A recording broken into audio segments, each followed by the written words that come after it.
Hello students, next देखते हैं question number fourth क्या कह रहा है। यहां पर आपको स्टेट बताना है, मतलब ए और बी इक्वल है या नहीं है। देखो, A B C D value change कर दी है इसने, आगे पीछे स्पेस बदल दिया उसका मतलब, है ना। लेकिन आपके पास नंबर ऑफ वैल्यूज और उनमें जो एग्जैक्ट एलिमेंट है वो सेम है। इसका मतलब फर्स्ट केस में ए इक्वल्स टू बी होगा। रीजन समझ में आ रहा है ना आपको।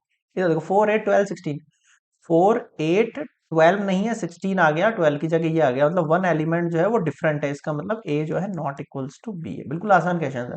2 4 6 8 10। और अब यहाँ पे इसने लैंग्वेज दे दी है क्या, x is a positive even integer. ध्यान देना, पहली बात तो पॉजिटिव है और इंटीजर है। भाई इंटीजर हमें पता नेगेटिव पॉजिटिव दोनों होते हैं, लेकिन हमने कौन सा लेना है, पॉजिटिव लेना है, ठीक है।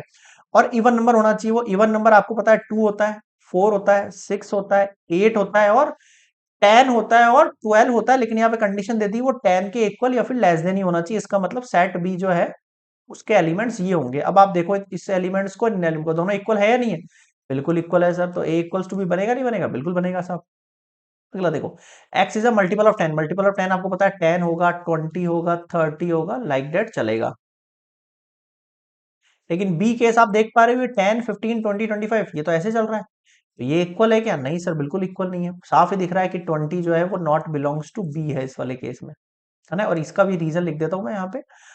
लाइक 16 12 12 जो है वो नॉट बिलोंग्स टू बी था, इसलिए मेरे पास नॉट इक्वल आया। और यहाँ पर भी नॉट बिलोंग्स टू बी है, इसलिए मैं कह सकता हूँ A is not equals to B. बताओ समझ में आया क्या, क्लियर है। तो देख रहे हो आप, नॉट वाला एक केस और दूसरा केस।